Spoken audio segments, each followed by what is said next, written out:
So this is a really cool feature in iOS 15.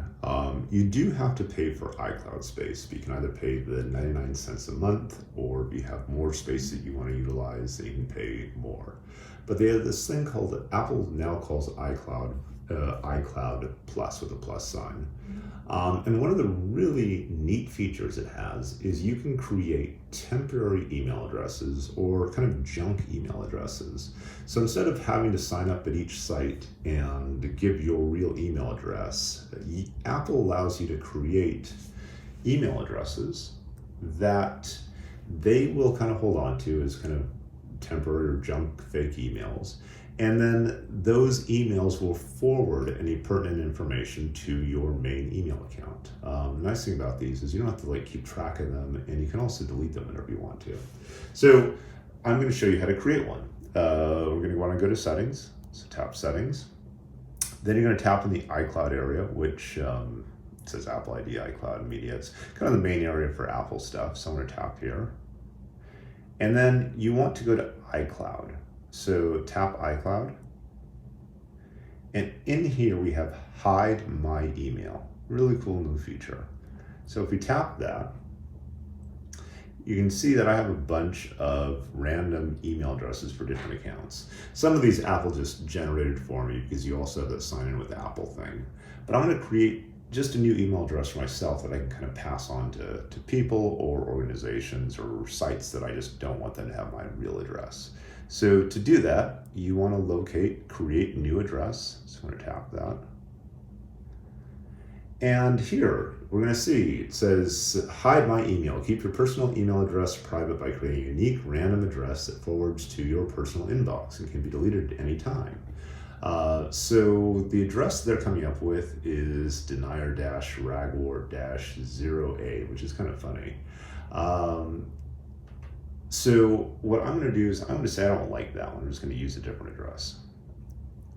And what happens is they'll keep giving me all these random addresses until I'm ready for one that I like. And I'm not going to be too picky. So, it's just now kind of circling through. So let's say that I want this one. So I'm going to tap continue. So I can label my address, and let's label it as junk sites. And I could make a note of optional if I wanted to. I'm not going to, so I'm just going to leave it as make note optional. Just leave it as nothing. I'm going to tap next. I now have this email address of tiniest.dials.0n@icloud.com that I can start using for any site. Here it is, junk site, so it's good. I can just refer to it.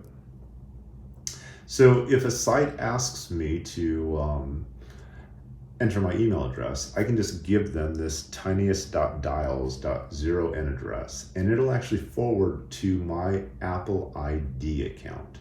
I don't have an iCloud account. Well, I actually do, but here's another one. So, and it also tells you when it's been created. I can label it, so I'm just doing it as junk sites. I don't have any notes for it. So all I do is I sign in, I enter this email address, and I create whatever password I want. And then whenever email comes in, they will automatically send it, or the company might send it to here, but Apple will forward it to your regular Apple ID account.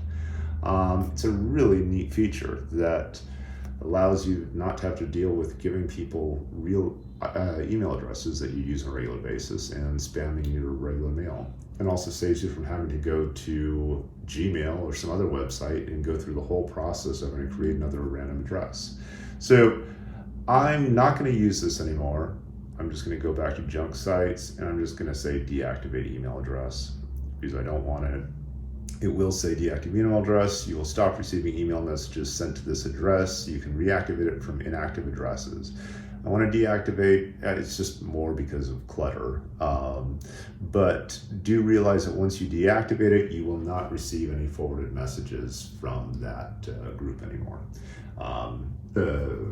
But that is how we create a hidden or random email address that allows you to avoid giving out your personal email, and instead you can start handing out a temporary / hidden email address that Apple will use to forward to your real email. It's a really neat feature in iOS 15.